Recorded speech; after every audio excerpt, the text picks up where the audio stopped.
program lined up today. Nancy Kraft, who is an archivist, I would call her a professional archivist, except is going to make a presentation. Before that, though, I wanted to bring up several other items. This is the first in a series of presentations we have coming up over the next 3 weeks. Today it's on archival storage. Next week it's on painting your Victorian house. And then the third week, starting in the afternoon, we have a 2-hour session on the history of Mount Vernon that will be presented by Dick Thomas. And that'll be a very popular thing. We sort of had a 20-minute presentation at the Lions Club a couple of months ago by Dick, and so many people thought that it was so interesting they wanted to see something else. Also, we're unveiling today on the wall, you see on the wall here sitting on the shelf, another one of our projects. This is a historic photo display. The Mount Vernon Historic Preservation Commission has 600 or 700 old glass negatives, and what we've done is catalog these, group them, and I think even Nancy would approve of how we've got them stored now. We've grouped them by themes, and we got a grant from the Linn County to actually make a presentation of these. They're grouped by 6 different themes on rural Iowa life. This is just the centerpiece theme and description, and then there's 8 or 10 more photographs to go with each one. These will be on display in a variety of different locations.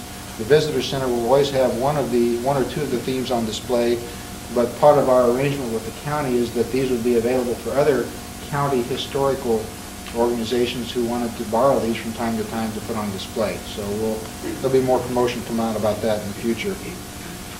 Next week, Marla Svensson, who used to be from the Quad Cities but now is up in northern Wisconsin, will come down and do a presentation on historic painting. She's the consultant who did a lot of the color selections on some of the houses that you see in town. Not all of them. You'll see that next week.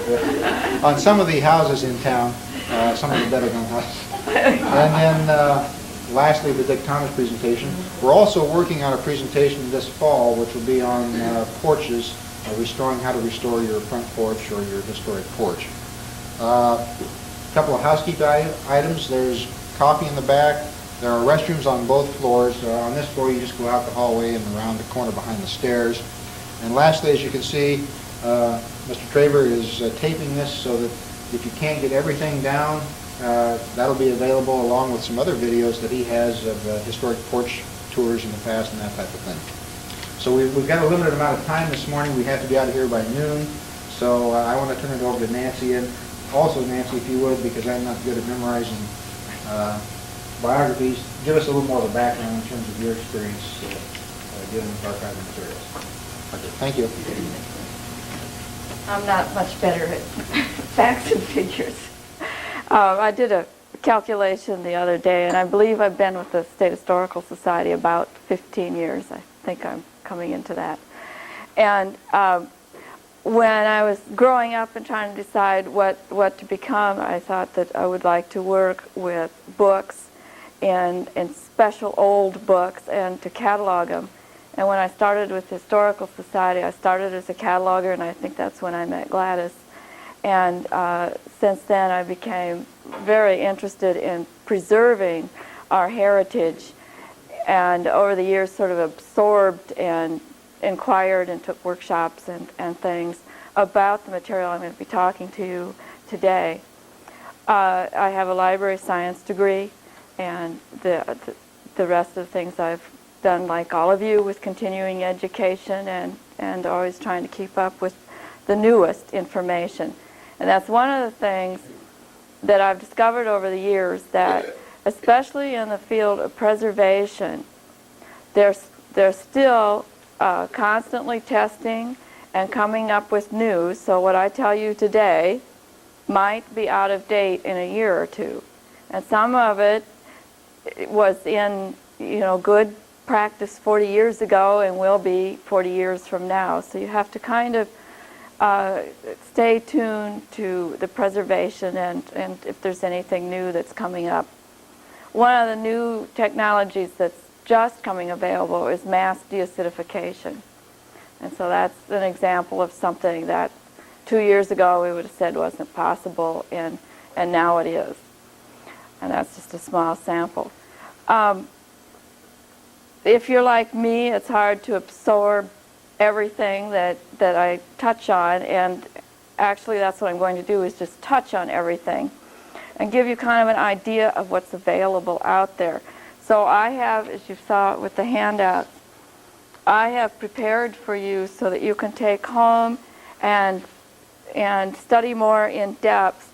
There's 2 Pathfinder books that are from Gaylord that I think have really lovely line sketches in them, so that along with a brief description, I think it's a really good visual to help you make decisions as to what's best for your particular material. And it also gives you lots of different ways. So if one way is not appropriate for you, maybe another will. And they look alike except for the number 2 and 3. So make sure that you get one that's on paper and one that's on photographs. And this one, the photos will go into detail about negatives and storage, temperature, humidity, glass negatives. And so this will give you more detail than what I'm talking to you about today. And I also have brought for you, make sure you pick up this one on tips for photographs, and on the back side is, I believe, documents. And this, I think some of you have probably seen some of these briefly reprinted in newspapers. Feel free to reprint this in your group's newsletters. Use them as handouts at your organizations. The whole idea is to get everyone thinking about and understanding some of the real basic everyday essentials of preservation, and we want you to share these as widely as possible, and just ask that you give recognition to where this came from. In the same way, we don't have it in as fancy a format, but this is on scrapbooks. And feel free to copy, distribute. And there's one on catalogs. So the things that I'm going to talk to you about today are available through these catalogs that are listed on this sheet. And I also have a flyer inviting you to the Iowa Heritage Expo, June 14th and 15th in Des Moines at the State Historical Society building. And we will be having a track that's a special education track on preservation and conservation of your materials. And there'll also be things on historic buildings and the whole gamut of cultural heritage. So invite you to attend that. And the last thing is, watch your newspaper. We'll be announcing through the Iowa Communications Network, ICN, for this area at Kirkwood College. I believe it's April 25th from 3 to 5. We will be having a preservation workshop over ICN, which will be broadcast to 12 sites around Iowa, in another effort to continue a discussion and information about preservation. So those are my announcements. As I was preparing for this workshop a year or two ago, I set myself a challenge of preserving my materials without going to the Society's conservator. She makes all these things, she has all these flashy tools and all this expensive equipment, which most of us don't have. And I wanted to see how easy it would be for the average archives or the average individual to do the kinds of things that I was recommending. So that became quite a challenge. I had gotten so used to going to Jane and saying, well, would you just take care of this for me? And knowing that most of you don't have that.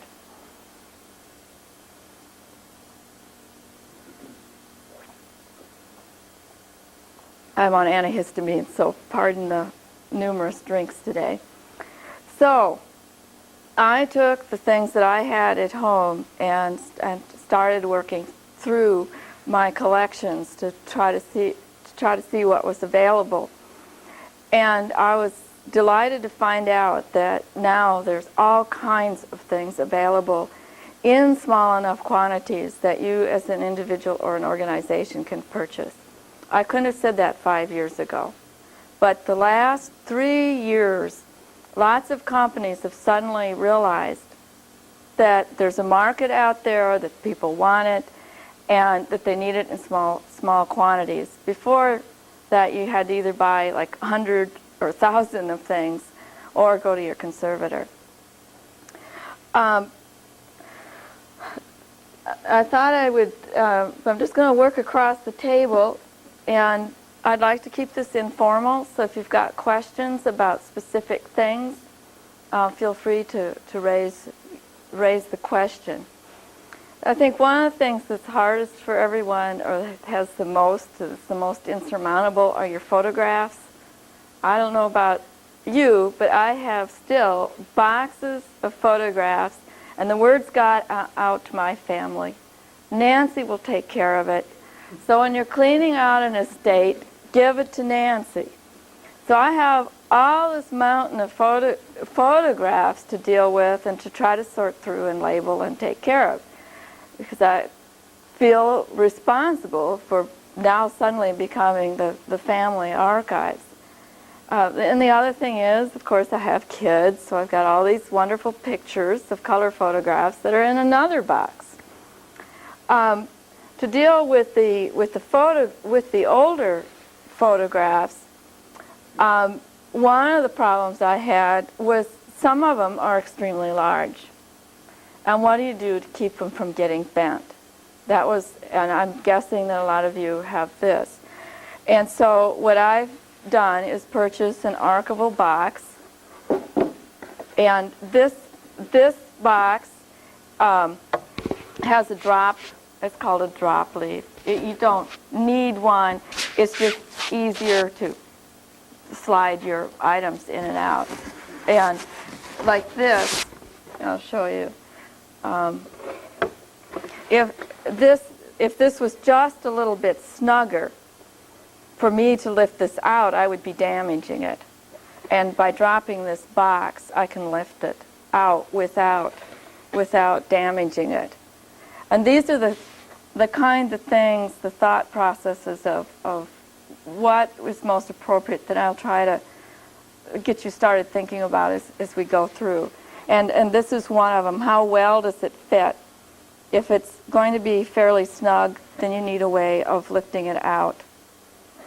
And most of your older photographs like this, the best thing to do is do just what I've done. Just leave it. You don't need to do anything fancy. Don't try to remove it from the cardboard.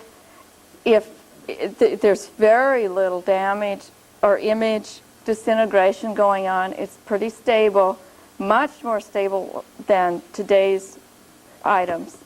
And so the thing that I've done is that I photographed this photograph so that I have a negative, so that the image is preserved, and then I'm just putting this into a nice archival storage and keeping it flat and keeping a lid on it to keep the dust out, and I'm storing it in a room that doesn't have wild temperature or humidity fluctuation, in a cupboard, and this is very safe, and it won't, I mean, it will keep for many, many years. And if something would happen, then I have the negative. What about putting more than one in a box? Well, then, I left all of the rest home. But yeah, you go ahead. Now, the thing to watch is you're going to have lots of different sizes.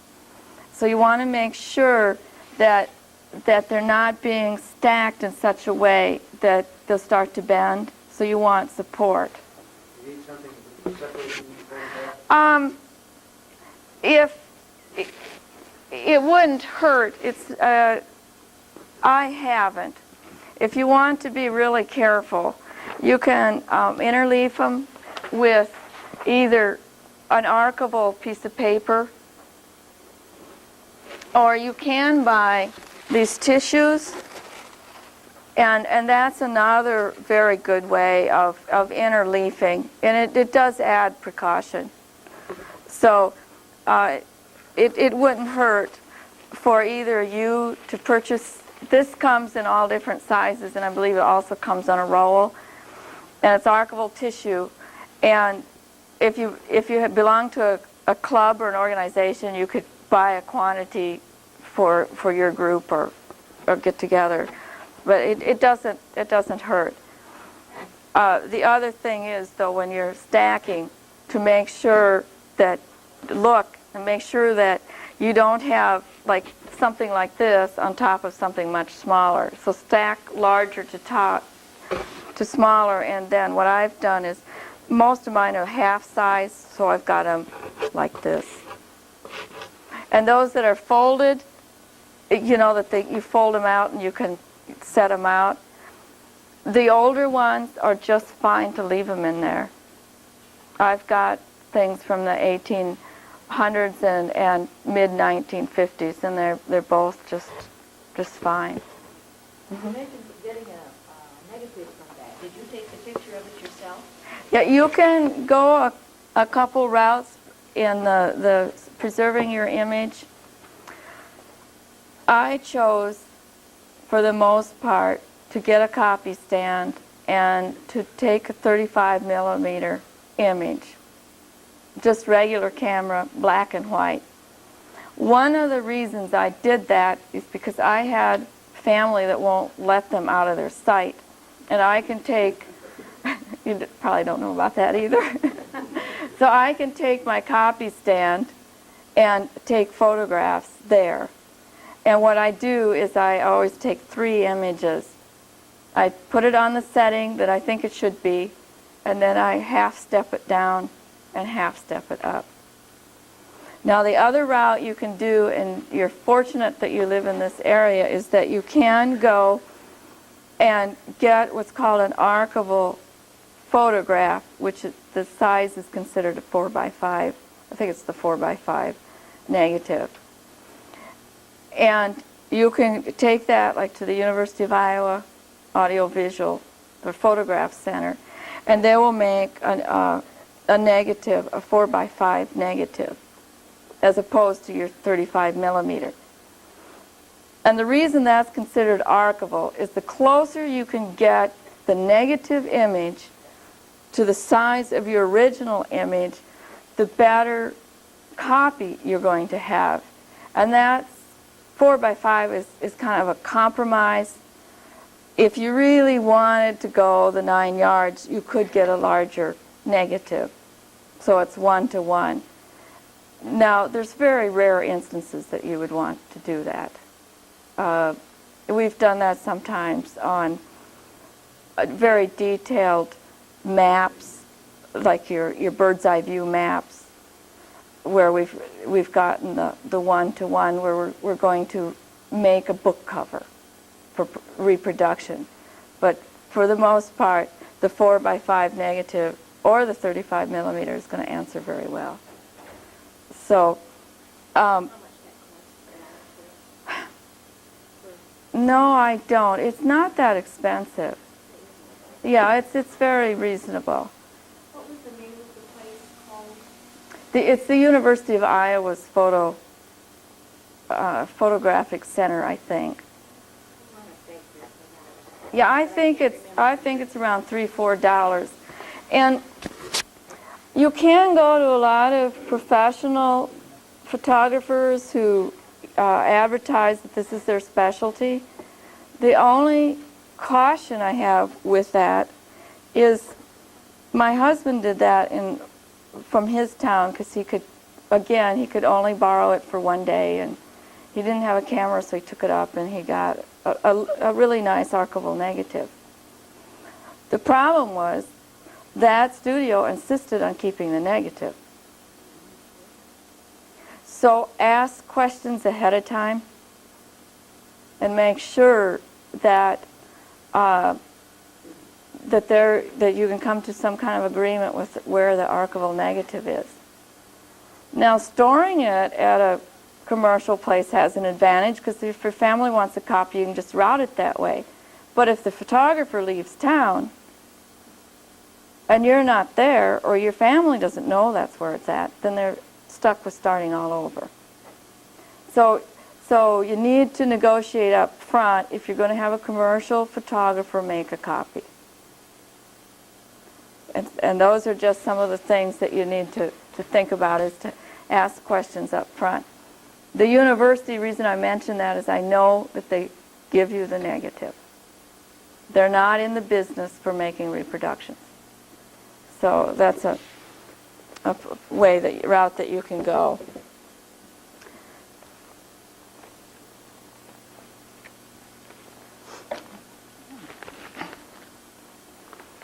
Now I'm going to send around some samples of ways that you can then store your negatives if you decide to keep them on hand here. This is should be available in most of your photo supply stores, and it's a name brand called Print File.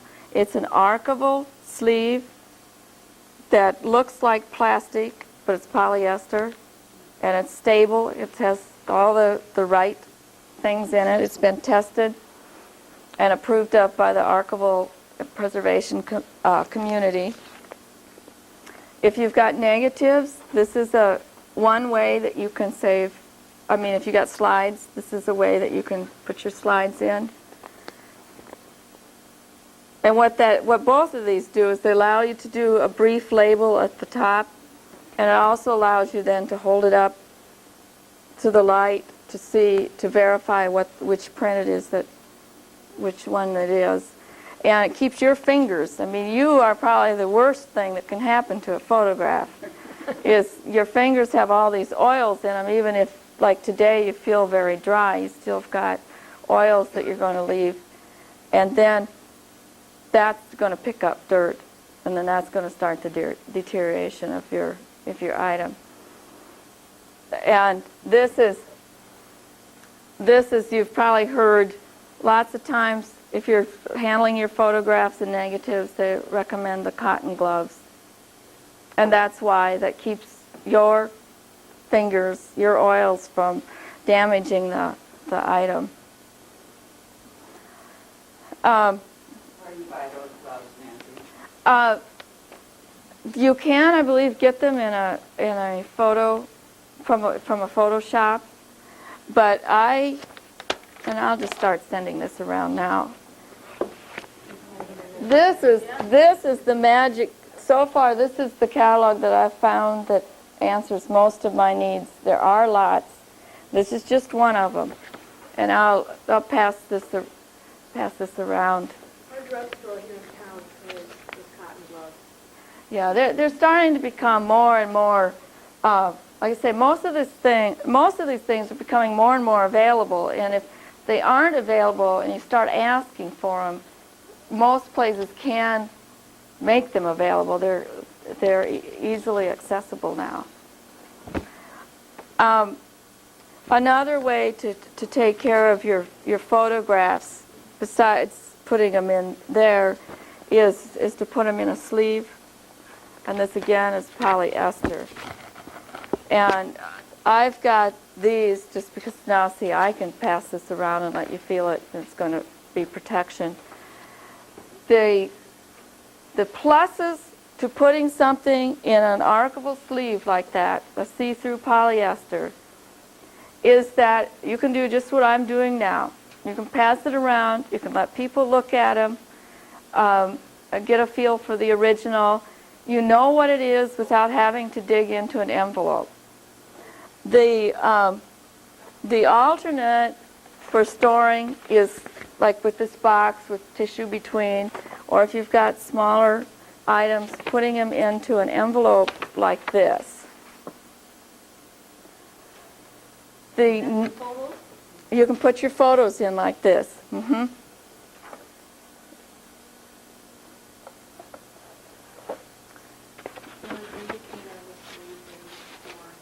Special paper. This is an archival envelope.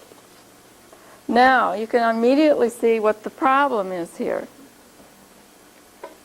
The difference between this and this is that you can look through these and see the image immediately that you want. This one is going to have to be labeled. And then depending on how difficult the image is to describe, you may still have to handle. And the whole idea with preservation is that one of the things that causes your items to deteriorate is handling. And so you try to minimize the handling so that you only look at the item when, or pull it out when it is that you want it. So visual is, this has got it above this. Now the downside of using the Mylar or the polyester sleeve is that if you can't control your humidity very well, this can trap humidity in it, even though it's been structured so that it breathes easily. So some people make the decision to go to this as an additional precaution and go with labels. And others decide to go this route and monitor. Now, I'm in and out of my collection enough that, you know, I've got it pretty well monitored. Yes? Some of the relatives give you some older pictures, and before you store them, is there any way that you can clean the fingerprints or the oils off that have accumulated over a period of time before you store them? I would go very carefully on that. Usually, you're better off just to leave it. You could get, and I didn't bring them with me today, you can get, for that kind of thing, some very fine, thin brushes that are very, you want them very thin and delicate. And you can brush it with a, it's, this is for cleaning books, book covers and newspapers. But it's got this fine, I'll pass this brush around, it's got the fine hairs on it. And they're available in the catalogs, these brushes. But it won't do anything for the oil. And I would steer away from trying, it's better just to leave it. If you can see that there's dust clinging to it or a little bit of mold or whatever, then you want to set it aside, let it dry, make sure it's completely dry and brush the stuff off before you store it. But I wouldn't try to take care of the oils. Just not add to it. And to make get an archival negative. So you've got that image captured before there's any more deterioration. So,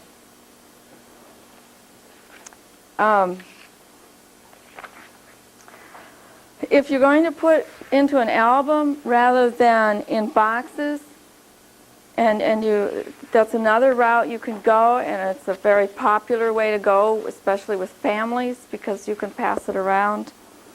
There's lots of different routes you can go. You can go to the inexpensive. I've just bought a charcoal 100% rag that you can get at any art store. And the advantage to this that I like is that, one, it's inexpensive, and two, it allows you to label and write whatever with a pencil without getting a special white color, or, I mean, you don't have to do anything special. You've got all your equipment right at home. And then I do go with the archival tabs. And you can get black or white or the polyester that are in the little boxes and they roll off. And those should be available at your photo store. And if not, they're available in that catalog. You can use glue stick. I prefer to stay away from that because it is glue. And this way, the glue is on the paper and it's not on the photograph. So I tend to be very, very conservative with the methods that I use for storing. What about that paper you have it on? Now that will cover, that will touch the front of the next page of pictures, right? Yeah, this is archival. It's 100% rag. Okay. Thank Does you. that mean 100% cotton? Yes, 100% cotton, I'm sorry. Yes, correct, catch me on those things. Paper used to be made on out of cotton rags, and that gave them the long fiber. And so things that you have before 1870 are probably look like new. After that, we invented wood pulp, and the fibers are real tiny, real small. And that's one of the reasons why today's paper crumbles so quickly. So we tend to say rag or cotton, and that's what we're referring to as the long fiber. And so if it says 100%, this one says 100% rag, that's 100% cotton. So that's archival. And what I've done is see, I don't put it on the back side. And that's for a couple reasons. One is this image is protected from sticking to the other image, and it also keeps your album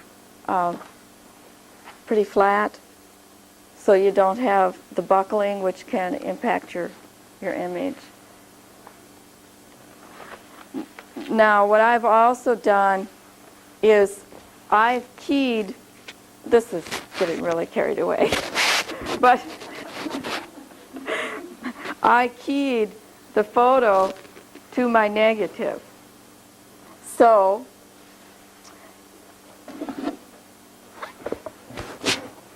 this is, so if you go back to your negative, there's up here a little key. And so what I've done with my older things is I just started at the beginning of the alphabet, A, B, C, and this is roll G, and then it's negative 31. So I just used the number that's right on the negative. Now, one of the reasons I did that was out of self-defense, because my family would look at my album and say, "Oh, can I have a copy of that?"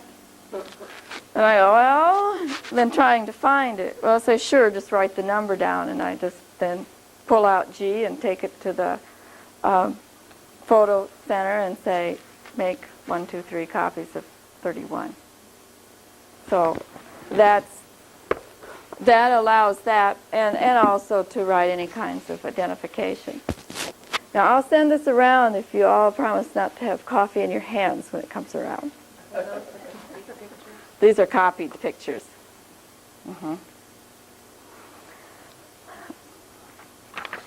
Now, I tried to use the same numbering system for family photographs, and I was producing too many reels of film, especially when our children first came. You know how that is. A zillion reels the first month, and then there's never that many again. At least that's the way I got real carried away. So what I did is, this is keyed by year. So I just used 87 for the year, and then the same system for roll number. This is roll F into the year, and then the image number. And that works quite well, and I can easily retrieve them without making myself crazy finding them. Now you can see the downside to that is this is labor intensive. So you need to decide, you know, what is it you really want to spend time on saving things and what you don't. Or you could go home today and not surface, at least if you're in my house, not surface again for at least 10, 20 years doing, you know, trying to be perfect with every item. So you have to make some judgments and really decide what it is that you want to save and to what level.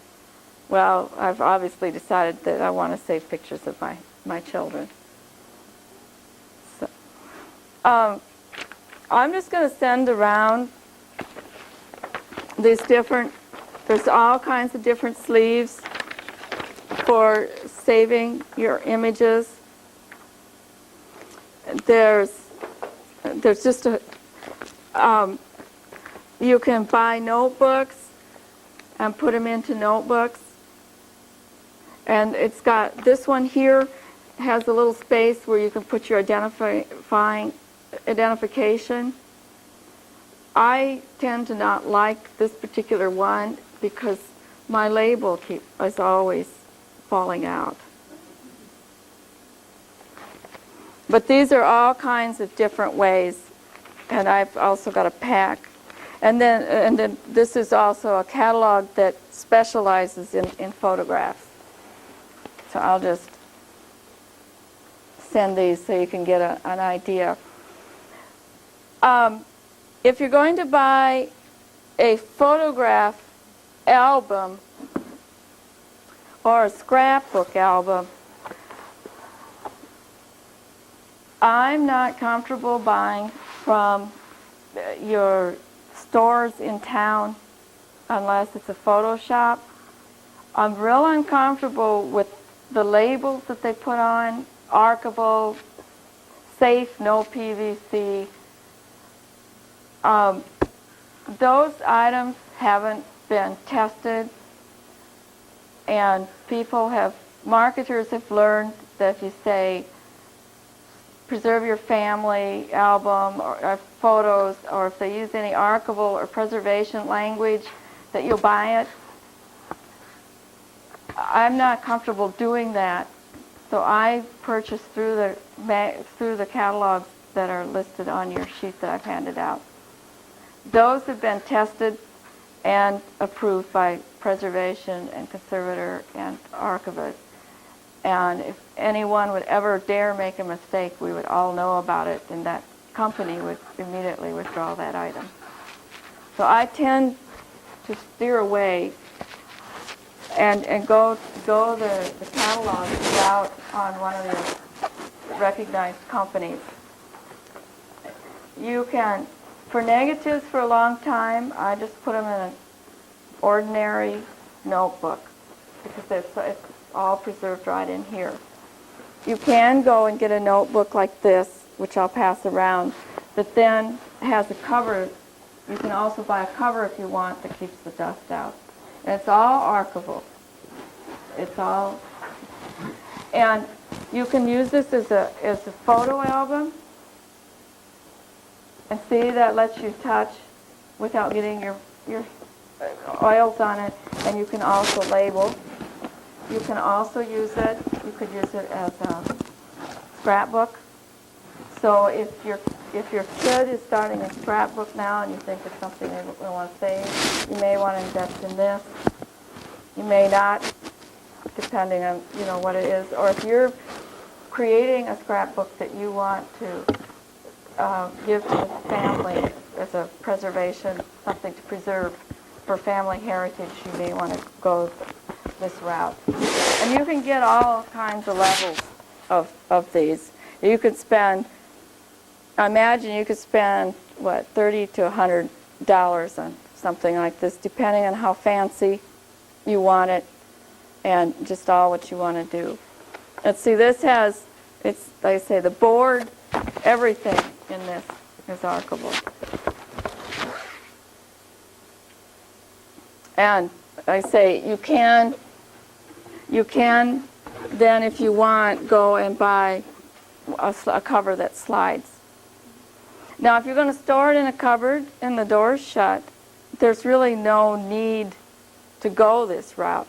But if it's something you're going to take around to your family and show off, you may want this because it gives you extra protection when you're carrying it around. Or if you're going to store it open on a shelf, then you probably want to go this route. But this is just, again, deciding how it is you're going to use it. You can buy, almost everywhere, you can buy that notebook with or without this. And again, it's something you need to make a decision on as to exactly how you're going to use it. And I've got one that I have my negatives in, and then this one is for display, like for today.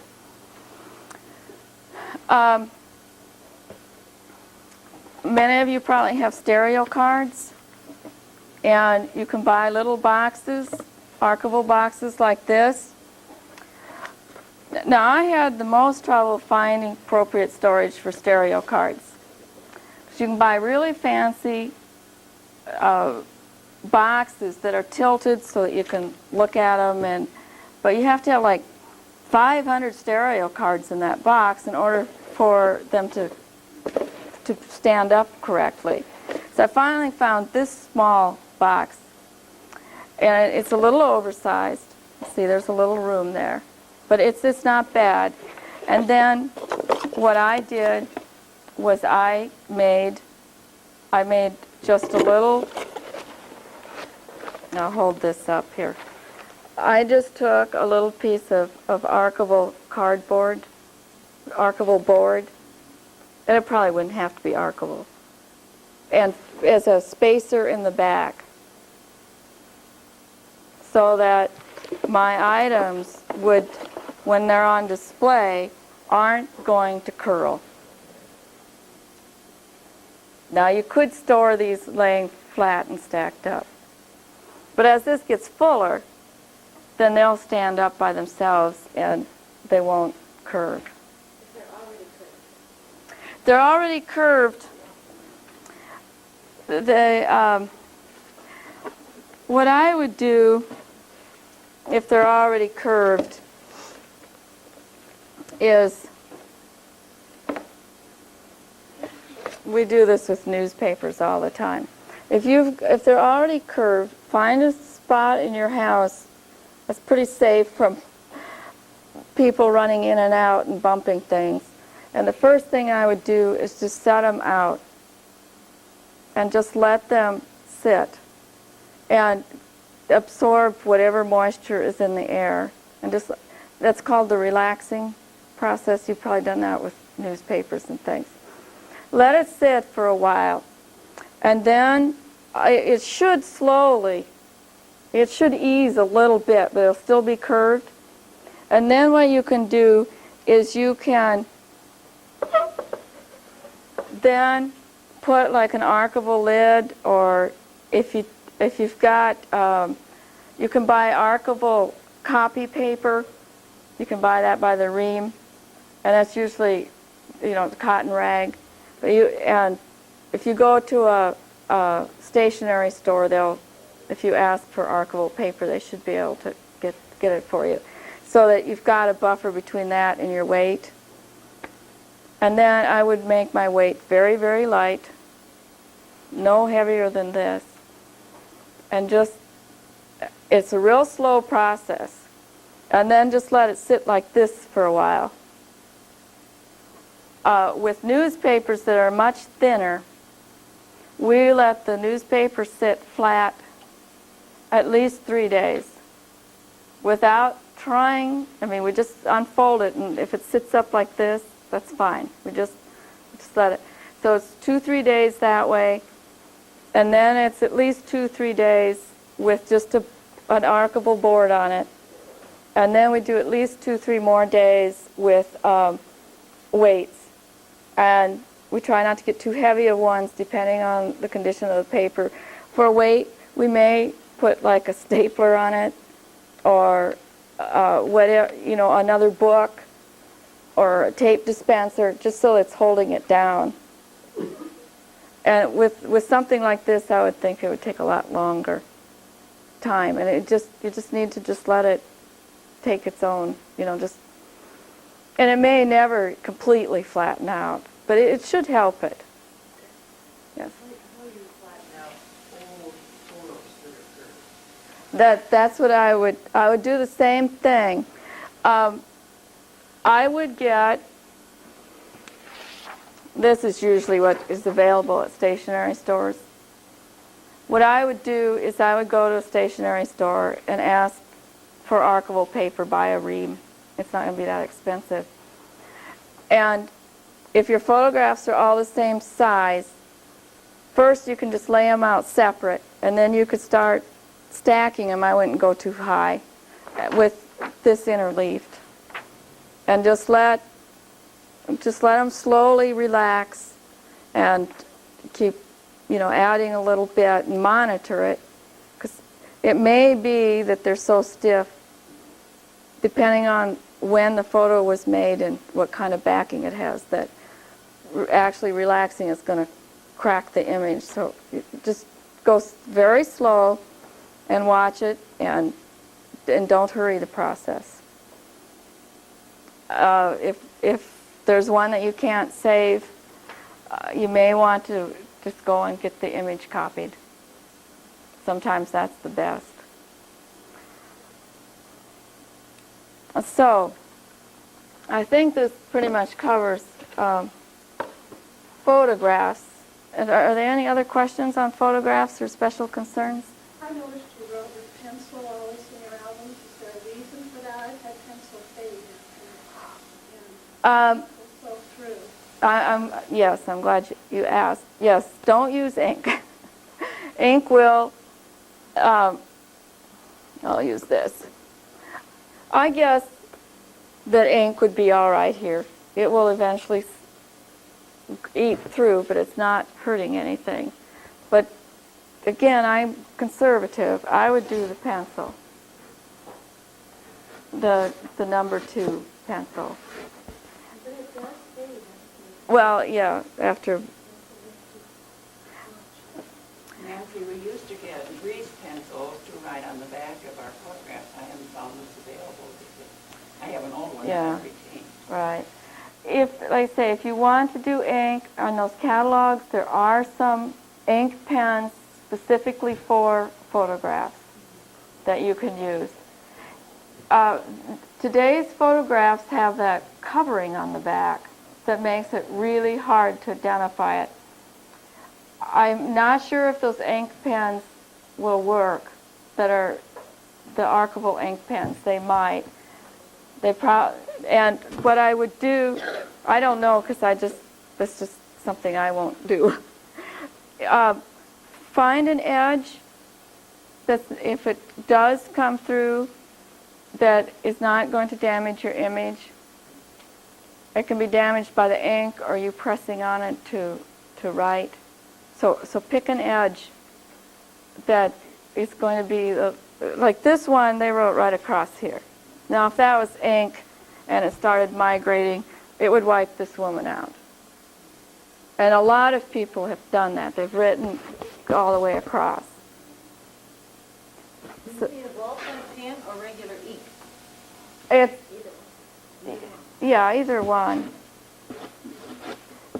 Yeah, and like I say, you can use your own pen. It will eventually migrate through. It's long, if you know that you're doing it where it's not going to hurt the image, and you're not stacking them on top of each other where the ink is going to adhere to the mixed image. You can buy the archival pens that are just for that in any one of these catalogs that I've got listed and that I'm passing around. That's another. The watermark on this paper says 25% cotton. What's the rest? Pardon? The watermark Uh-huh. on this paper says 25% cotton. Does it mean the rest is wood or what? Yeah. And that all right? that's 25% is usually, this is, 25% is enough. it usually is. And so again, I tend to buy my things from companies that I know and trust. But yes, the water, it usually, most everything I've used says 25%, and that's enough to stabilize it.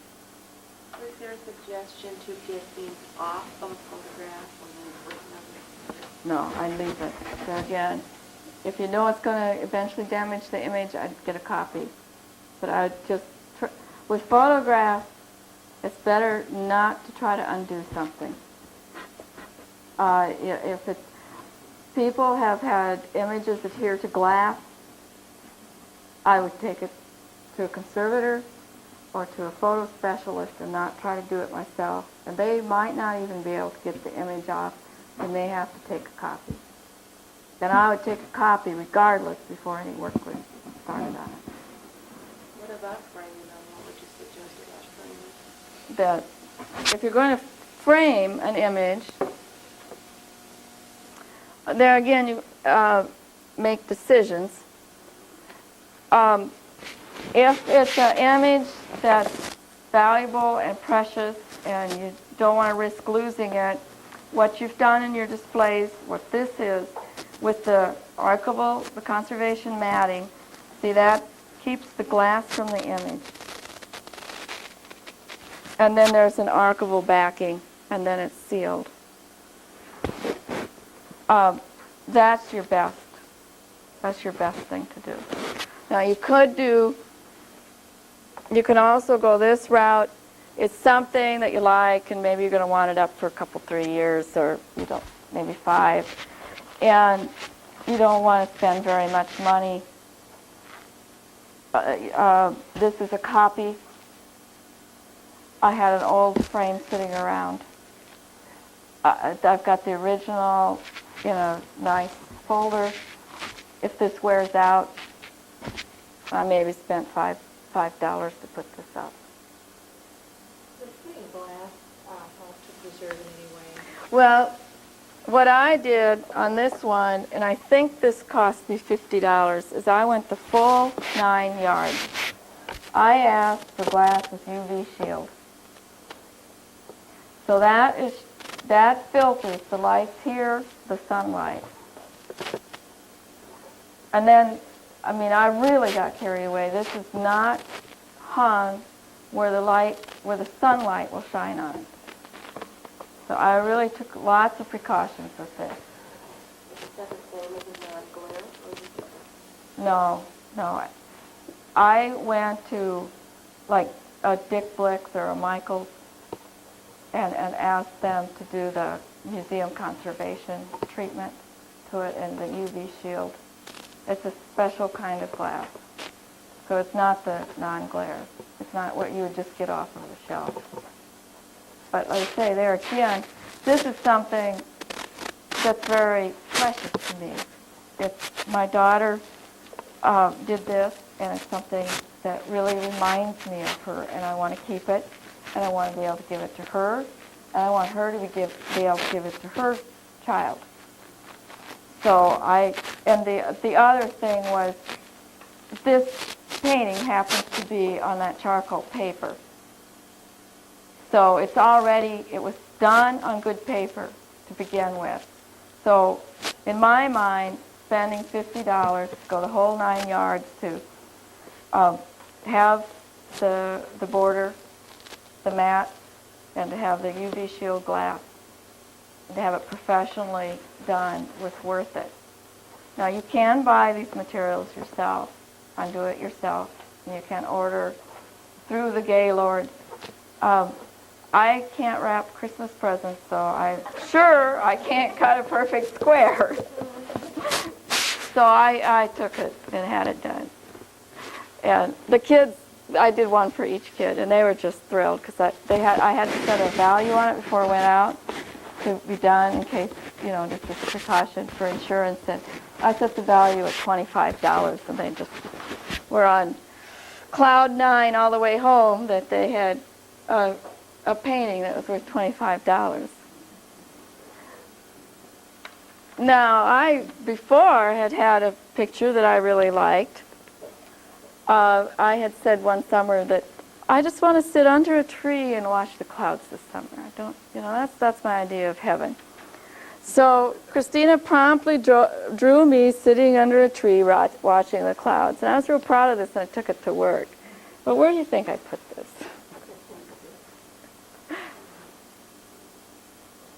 It was like at least 6 feet away from the window and at an angle. But by the end of the summer, my feet had completely disappeared. And if I hadn't rescued it then, I would be completely gone by now. What's the process that's doing that? Is it UV? Yeah. Working on the acid? It's mainly UV, but it's also, it gives heat to, and the best thing you can do for any of your items is to try to keep it in a fairly constant heat and humidity, so it's not dramatically changing over constantly. And with sun coming in, it heats it up, and so it gets wildly hot, and then it goes away, and then it cools back down. So it's mainly UV, but it's also the heat process too that's doing your items in. But, so, I mean, I was just astounded at how fast. And, yeah, it's not on good paper, but, I mean, I certainly speeded the process up. I've been better off having it on my refrigerator because it would have been just regular house light and not the sunlight. So when this came along, I went a different route. Some of you probably have like conservation or museum or marriage certificates, or small maps or newspaper articles. There are several routes you can go. This is a confirmation certificate from my grandfather. And my dad found it in the garbage when he was going through his estate. And he brought it to me with all these little pieces. I said, can you do anything about this? I paid for a conservator to put it back together. And we got all but one piece. Now, I could have spent more money and asked her to fill this in with liquid paper. That process is available. That can be done. I chose to leave that piece showing as missing. But if you look, let's see, if I pass this around, you'll be able to see, look for all the different tears. So I got it all back together. Now I have 6 brothers and sisters and a dad and 3 aunts and uncles. They all want copies. There's only one. So I took this to a Xerox, color copy center, and had a copy made as close as I could of this. And then I thought I was being really extraordinarily careful with this. I also paid at the time that it was restored to have it put into a special container. And see, it was just, this is archival board that you can purchase. And she just made a little envelope with this polyester, this Mylar. Well, we moved, and somehow, this does happen in moving, somehow this got set on an outside wall in the basement, and I didn't catch it. So it was just sitting like this, in the worst possible place you could find in your entire house, an outside wall on the basement floor. I don't know if you can find anything worse. 1993 came along. That was also the only wall on our entire basement that leaked. Now, I thought I was monitoring my house, but, you know, we'd dry the area up, and somehow I never saw this. So then what happened was I started having mold.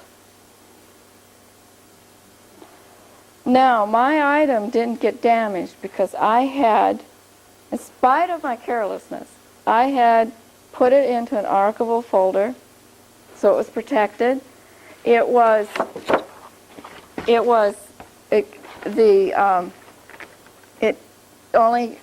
about this much space before the original came. And I was monitoring. It just took a while for this to... If I hadn't seen this, then in another week, it would have gotten damaged. But because I had taken some precautions with the mishap, it was saved. I also had copies, so if worse had come to worse and I had ruined the original, I still had copies. So, and see, I can display it, and if something had happened to it and it would wear out, I can go get more copies. What do you do for things that are in a scrapbook kind of a thing that fold several times and they just need you know, to be taped? What do you, without taking them someplace, is there something you can do on your own to keep them intact? That's a good question. If it's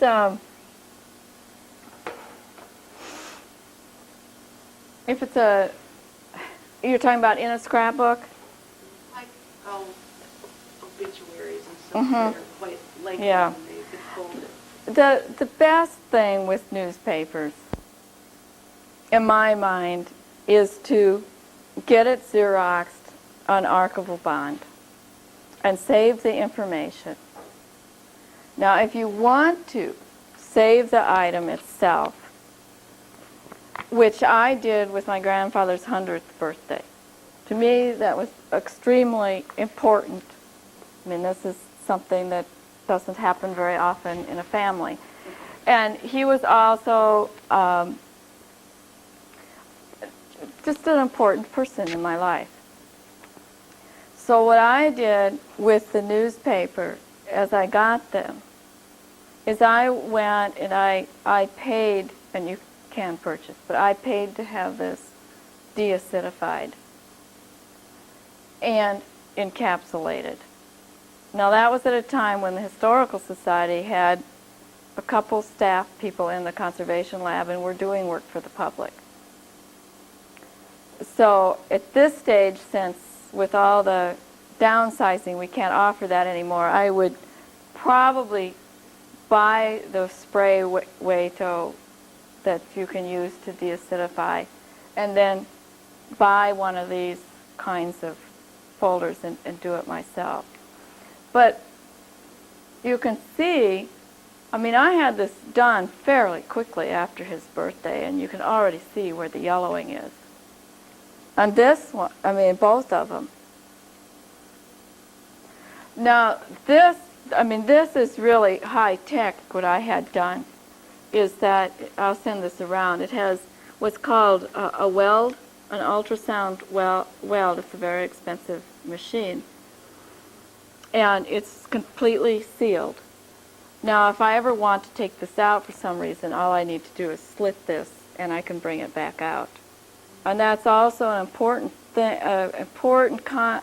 rule to always keep in mind when you're deciding how to preserve something, is that if you can undo what you did, you're on safe ground.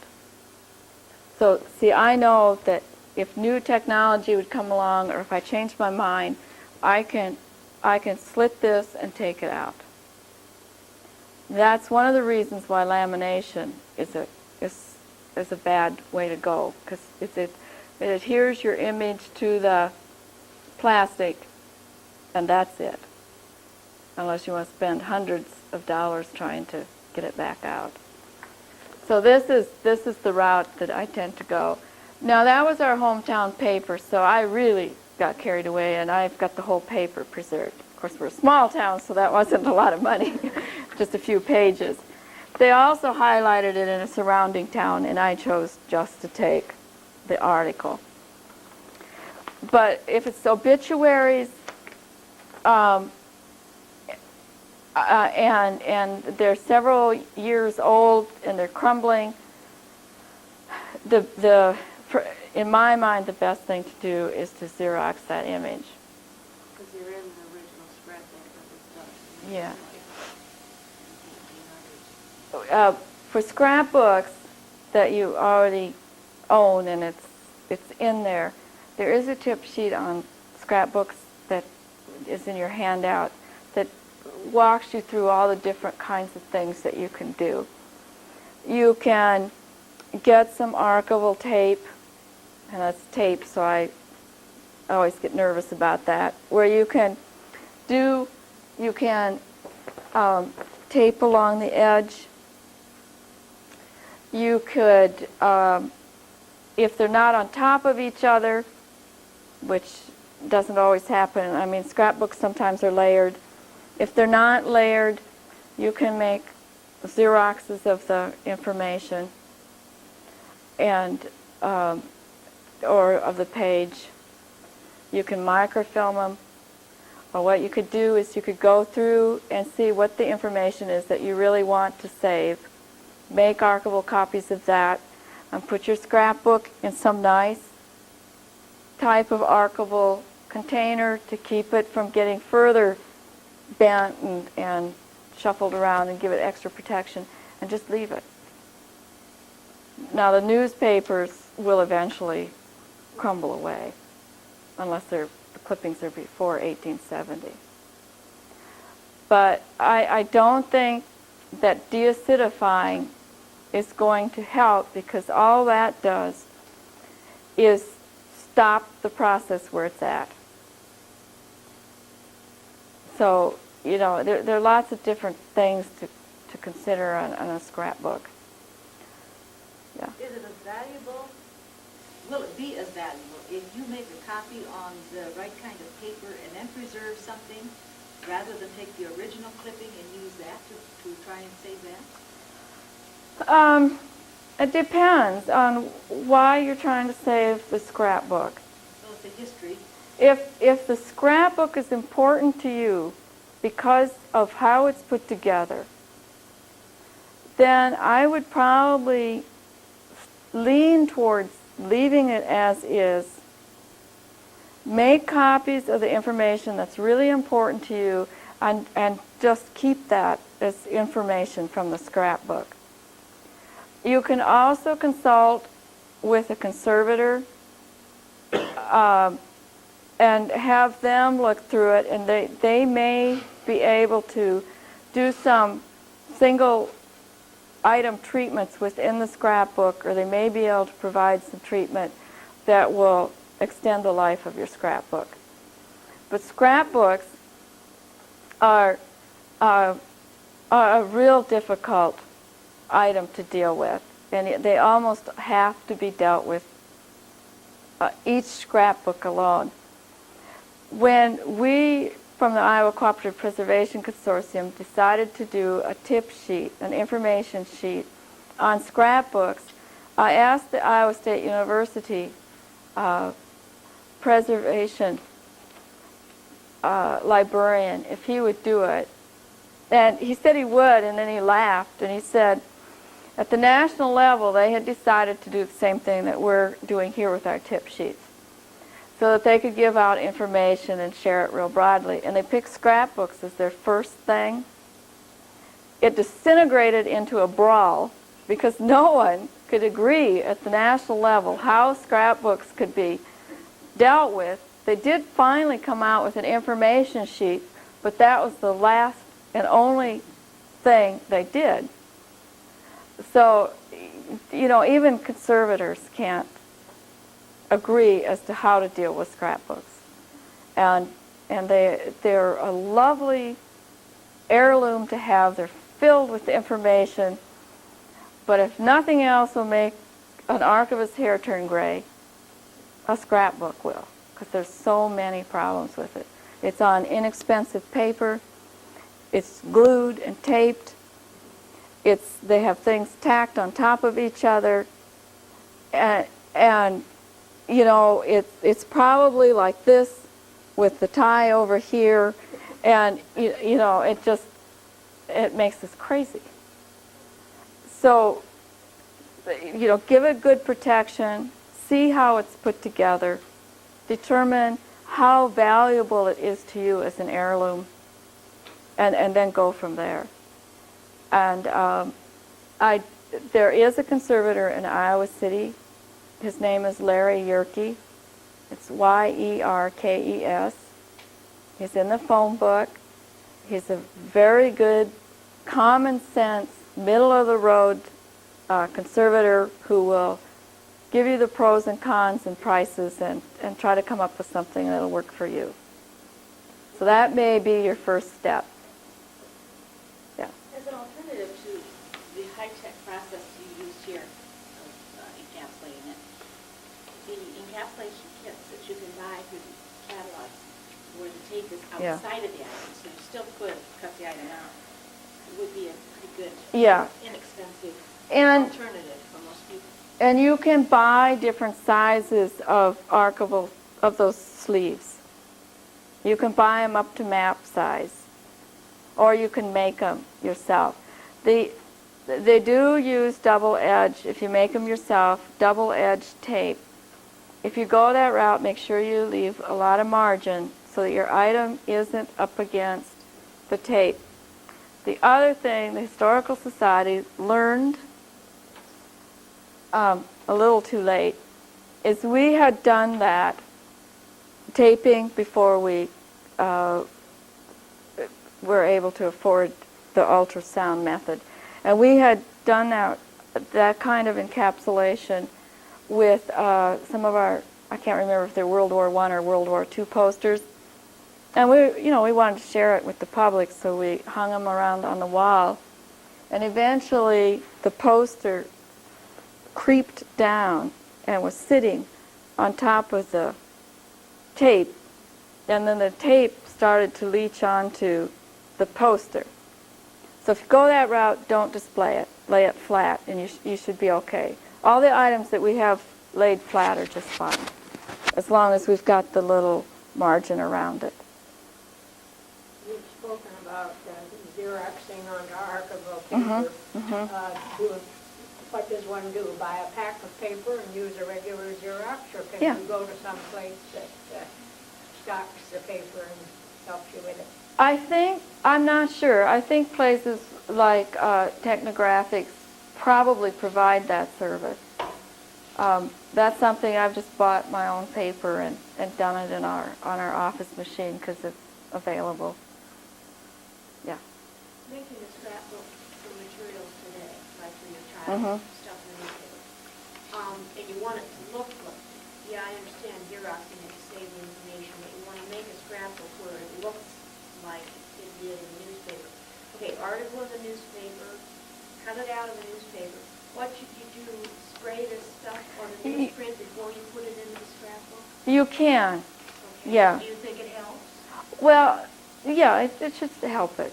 There again, if there was another conservator in this room, we would probably get into a brawl over using Wato. What to do with today's newspaper? Well, whether to use the spray Wato or not. It is a spray. It does deacidify. But there are, as any aerosol spray paint or anything like that, there is a health risk to it. And the line I take is understand that there are safety precautions you need to take. I would spray in a well, just as you would if you were varnishing or anything else, in a well-ventilated area, and just take those precautions. And I don't believe that is all that expensive. Places like Creative Moments, I think that's what it's called, sell it. You can buy it in a catalog. It's a small spray. It's and it's easy to do. What about the paper, like your child's piano recital or concert at school or something, there's a program that the teacher has run off just on ordinary paper? Should you do something with Well, paper if you want to keep stuff like that, or just put it in a nice book? I tend to leave those. They will probably eventually age, but they're not as at risk as newsprint. You could. This is something that I've done. Is the recital pieces or programs are just right here, or put them in an archival folder.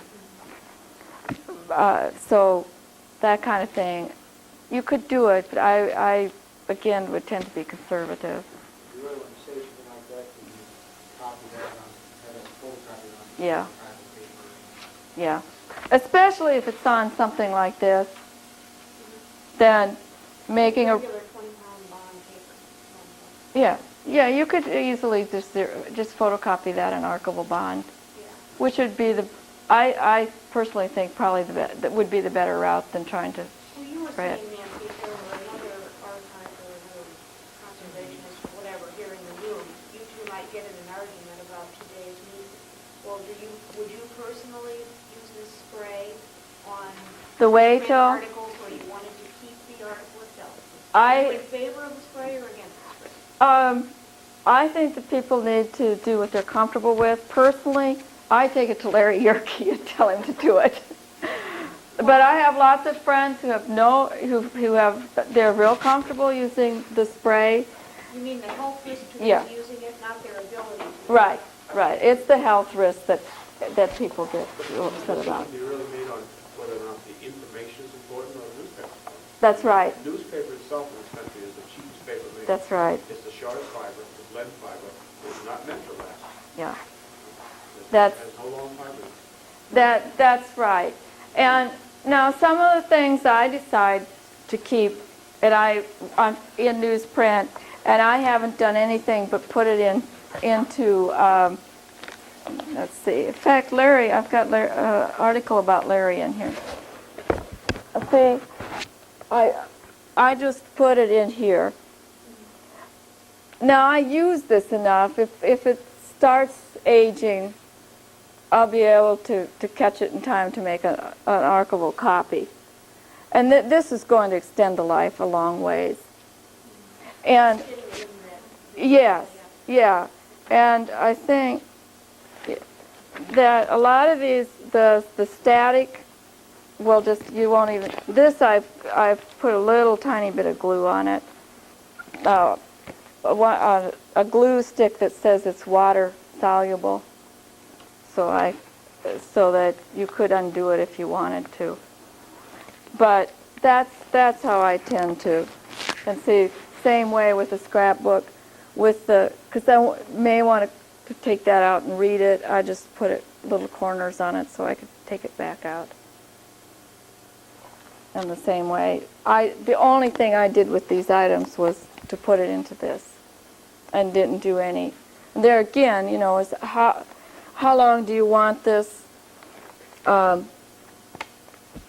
If this lasts 20 years, I'll be happy. This isn't something that I'm going to want to hand down to my grandchildren. And except for the newspaper article on my grandfather, that's the only newspaper item I've come up with so far that I really want to save in the original forever. And the others I'm comfortable enough with just putting in here and monitoring. If it's an obituary or other information that I really want to keep, then I probably have made a copy and put it into my files. I'm not for the Mormon Church, and some of my patients that come in to do genealogy have got old letters and pictures and so forth that they have laminated, and sometimes laminated at home. And I was horrified because I had a feeling it was really bad. How bad is it, and can it be reversed ever? It can't What be. can I advise them? Yes. Well,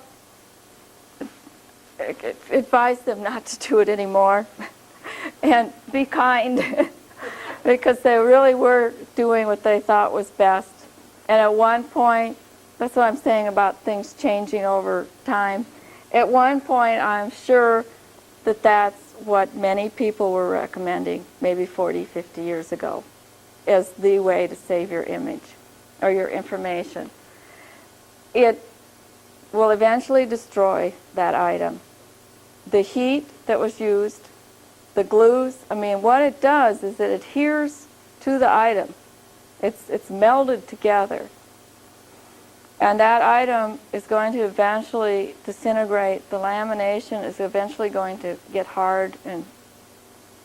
So what I advise people is that they need to get a copy made. And just keep it stored and use the copy instead of the laminated item, which is now your original, and show them ways that they can do the same thing that they're doing without laminating. With letters, if they're single, putting them into any one of these various kinds of sleeves. If they've got lots of letters, picking out a box that's the right size for those letters, and I'm just going to pass around some of these folders. Putting them, I mean, you could put them in a box. If you don't have very many of these items, you can put them into any one of these archivable folders. You can, if you have a few, they've got archivable envelopes. Can you get a fairly good copy made from one that had a picture of something that's already been laminated? Yes, yeah.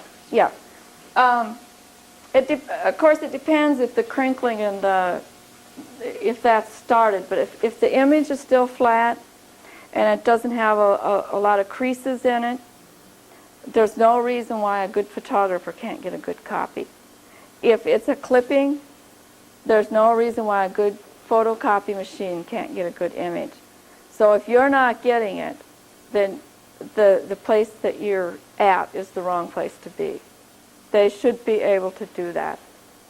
And you may want to ask if they've done it before and what the results are.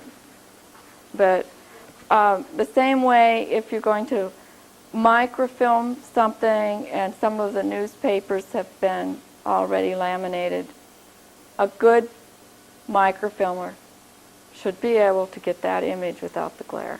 They have the appropriate equipment and the light readings. So you've got all kinds of storage items to choose from. Here's even an inner leaf if you're wanting to put 2 or 3 into one envelope. So I'll just send all of these. Like I say, several companies have been really working on trying to develop a multitude, a wide variety of storage for your particular individual need. If you've basically got a lot of old pictures, a place to start for someone that doesn't have much spare time, to use the archival folders as a beginning, to put those in there, is that an okay start? Actually, if you've got them in a shoebox, you've done a really good thing.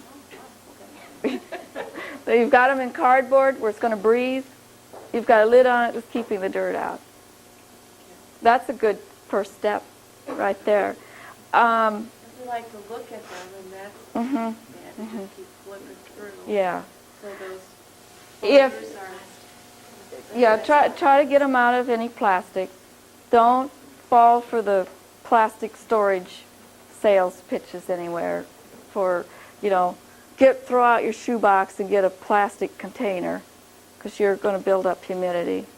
So if you can keep it out of plastic and in a cardboard, that's a good first step.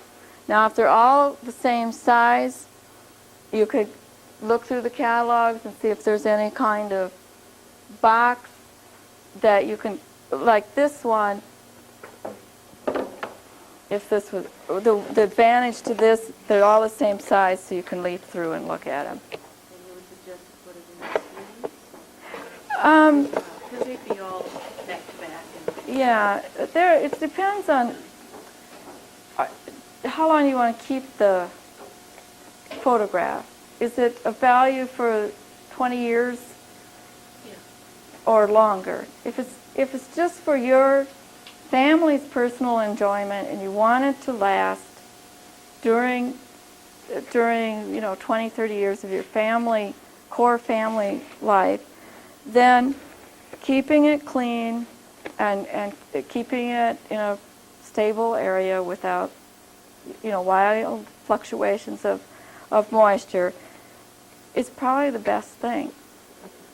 Now, if you've got some images that you really want to keep, they're really precious to you, then you could pull them out and put them into some other special.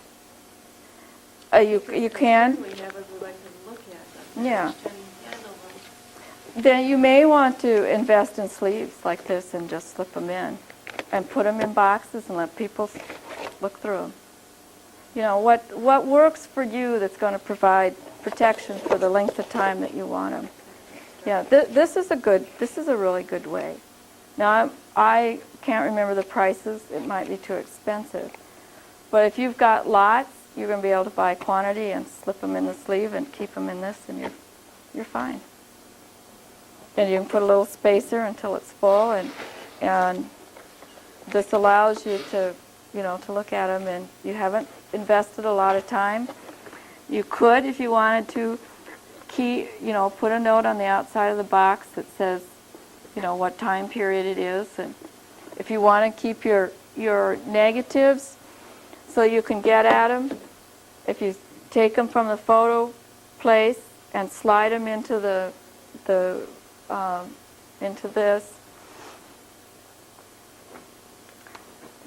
into this, and just put the year on it, you've gotten a really good, excellent start, and you're going to be able to retrieve most of your things fairly quickly. So, and you notice this is, there are two lengths, two widths, so you want to, I made the mistake of getting one that was wider than my notebook. And I would go by whatever size, wherever you go, they already come cut, your negatives. I would look at your negative and then get the size for that, wherever it is that you usually go. So, but no, that would be, I think, a really good pre-sort. And if you wanted to, select a few, you would have it there, so you could easily do that. You're talking about regular color Yeah, snapshots. yeah, yeah. I have this kind of box for my stereograph. Mm-hmm. I'm talking about old photos. Are old photos? Old photos. Oh, then I would do this. They're old and they're like 1800. Oh, then I would do this. Because that, then, I mean, there's nothing worse than having treasures you want to share, and you're hovering over them saying, don't touch, or, don't spill your coffee. And you're a nervous wreck, they're a nervous wreck, and it stays in. That's kind of how it is. So, I mean, with this, you don't have to do that, and it can be fun. And neither one of you will be a nervous wreck. So, yeah, if that's what I would do. Especially if you like to bring them out. So I'd pick the right size box and just do that. Is there a way to label old photographs in an old photograph album? I have my grandmother's photograph album. None of the pictures are labeled. If you try to remove them, the paper's so fragile that you tear the album. Mm-hmm. The pictures aren't labeled, and we'll forget who's who before too much longer. Is it on black paper? No, it's one of those old, the fancy old albums with the Oh. cover that they slide in. Uh-huh. And if you try to slide the picture out, Yeah, don't. yeah. It's probably, most of those, aren't the borders kind of stiff? That it's around the photograph? Most of them are, there's not enough borders showing. They fit in the album. You'd be writing directly on the picture. Okay. Well, you could number the page. Just 1, 2, each page. And then make a list on a separate sheet of paper that identifies it. That's the way I found it, make an index. Yeah. That's So what. much the work, you have to do, look back and forth, at least you have. And is there a way to repair those old albums after they've been ripped? I have one I got at an auction that has the pictures were all removed. Uh-huh. And when the people removed it, they said, how would one repair that paper? I would consult a conservator on that. And it might be that he or she could give you some simple remedies that you could do, or it might be something that he could easily do. I'd have to look at the construction to determine, and that's what a conservator would do, would be to look at it and see how it was put together. And you may or may not, you might be able to, as they did with my grandfather's certificate, you might be able to put a backing a new backing on the back. Depends on how it's constructed. And it depends on how sturdy what's left. So I would, the first step I would do is to look and see how strong the remaining structure is and how it was put together. And if you can figure that out and you can buy the right weight archival paper to repair it, then you would be, that's the route you could go, or you could go to a conservator and ask them. Like I say, it depends on that.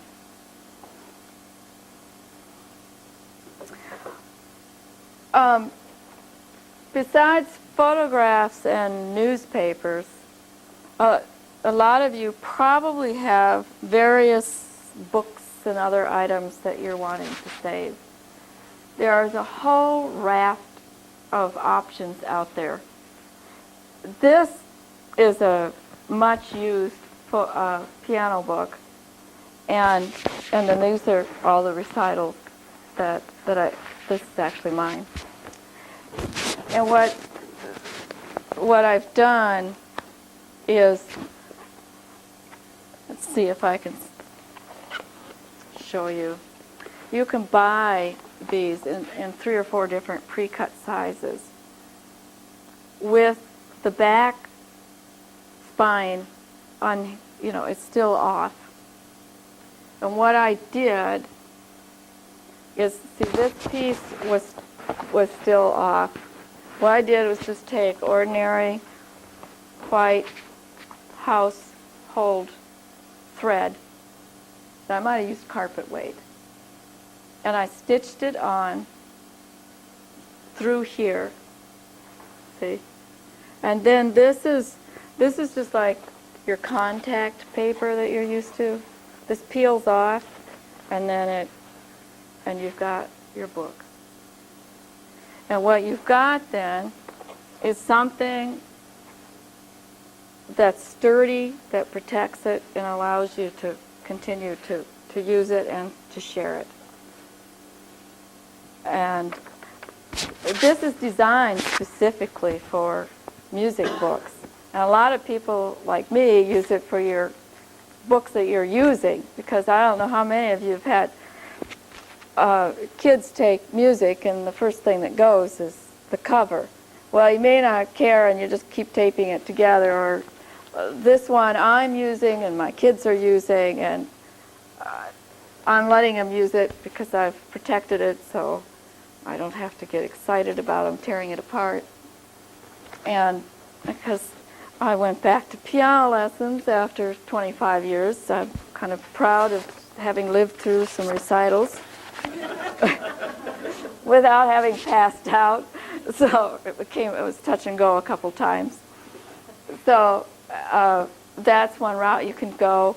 If you're at a college or a music teacher and you've got some books that you want to extend their life, lend them out, this is a route that you could go.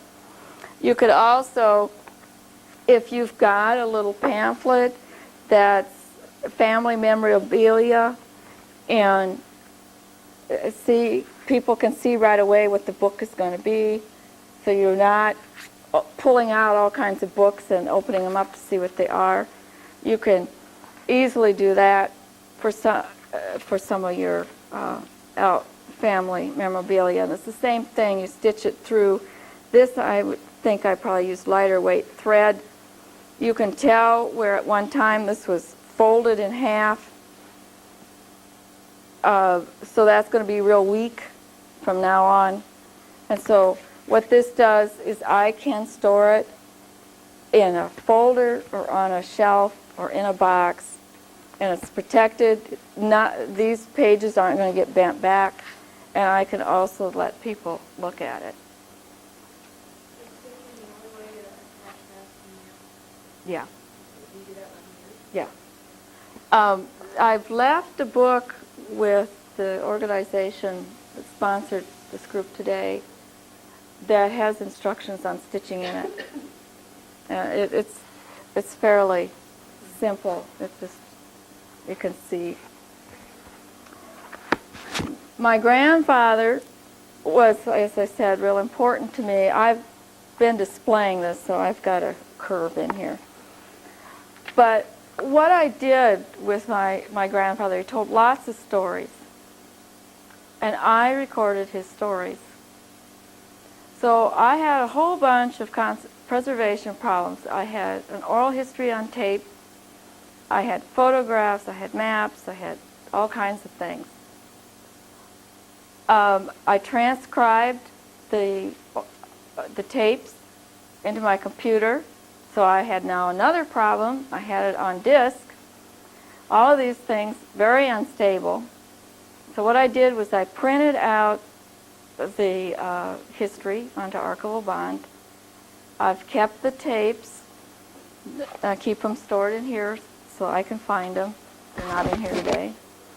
I've kept the disk that the information's on. I try to remember every time we get a new upgrade into word processing to bring it up with my system. But when the tape wears out and if I lose the disk, the other thing I did was I published it for my family. So I've got this information saved in a lot of ways. I also wanted my children to be able to read it and to not worry, and again, destroying the joy of it by saying, don't bend it, don't this, don't throw it on the floor at night when you're done reading. So what I did was that same kind of with this off, but this is just black and brown, and since I published the book, I had cover stock, and so all I did was I used a Pritt stick and I put the cover on the front and back, and then just stitched the book inside. And they can use it, throw it around. I also have the original, so I can make more copies, reprint it. So that's another way, especially like with oral histories. Your tape's only going to last so long. You transcribe it, put it in your computer disk's only going to last so long. Print it out, and at least save the original transcript, and it's available for putting together booklets if you would like. What about books that are, say, that thick that are old books that you want to save? You got two routes on that. Talking about something like this. If it's to this point, and this is where I test the patience of the janitor the next morning. If it's to this point, I would go one of two routes. I would either get it microfilmed or have it reprinted. And microfilm is cheaper, and it's probably the best route to go if you're a library or an archives. If you're a family, you probably don't have a reader at home, and it's probably not a good route to go. If its only value is the fact that it's an old book, you may want to just put it in a box and preserve it. If it's the information that's important, you may want to make a copy, and if you still want to keep the book, put it in a box. If it's smaller,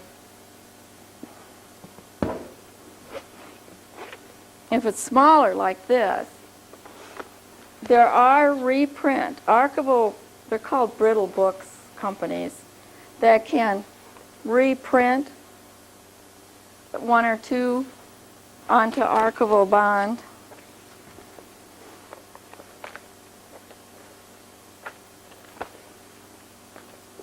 And make it into a new book. And that's another route you can go. We used to have a company in Des Moines that did this, and it was wonderful. But they sold that piece off to a company on the East Coast. So it's still available, but I sure liked having it in state. This will cost about $30 to do. if you do it commercially. Now, if you got access to a Xerox machine and want to slowly but surely recopy the book and then send it off to a bindery, that's another option. What about family Bible? Family Bibles, I'd call a conservator and have them assess it and see what's the best. It depends on how it was constructed. If it's leather, Larry Yerke's very good at restoring leather bindings. If it's real thin cover, maybe the best route is a box. But I would, with a Bible, I would go with a conservator. And are conservators in the yellow pages, or do you have to know? I doubt it. I don't know if any of you, let's see. Oh, here it is. Your library should have this book, and in there is a page that tells where different conservators are, and you could also phone me. But there are regional conservation labs available, and the University of Iowa has a conservation training internship program at the main library. There's usually an intern that's doing work to learn how to do things. So we're real lucky that we live in this area because we've got a lot of conservators that are available. Yeah. Yeah, the Art Institute, there's a Upper Midwest Regional Conservation Center in Minneapolis. So there are lots available. I like to go to Iowa City because I can go and talk personally and have a face-to-face. But you can consult over the phone and then mail or ship your items to get work done. And they're very good. Most of these places are very good about, if they can walk it through and have you do it yourself, to do that too, or to discuss whether, which route you should go. So with Bibles, that's how I would go. Or at a minimum, put them in an archivable box until you get time to do further consulting. And you can get very attractive boxes. With Family Bible, I might want to spend a little extra money and get something that's a little fancier than a gray or brown box. Now I've got a few things of another different kinds of ways of preserving or protecting things. If you've got cookbooks, this is my cookbook, complete with chocolate right there. I took it to a color Xerox, and to make the cover, I can let the kids use it. This tells them it's Mommy's special book. They very carefully take it out. They may add more chocolate to it. I'm not sure. I haven't checked that, but I haven't lost any pieces of pages. And they're very careful about putting it back together. And this is something that, again, you can purchase. It comes so you can custom make it with pre-scored. So you can fold it to the size so you can keep the book snug. And it's got little Velcro buttons with the little backing on. And I sort of handled this one even. It doesn't require a lot of cutting and pasting. I can't wrap presents, but I can handle this, so I would guess that most of you can. I didn't quite get it on center here, but see, it touches. Is that item something you ordered out of a catalog? It's we've got just a few minutes. Let's take out our, you should have a handout with companies. It's a good question. Let's briefly go over the list here.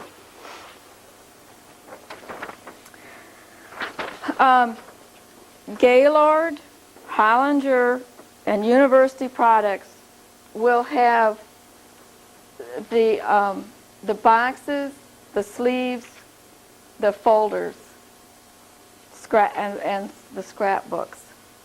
The products I've been showing you are from Gaylord. Archival products will have also scrapbooks. They'll have very fancy, elegant boxes for putting uniforms, things like that, scrapbooks.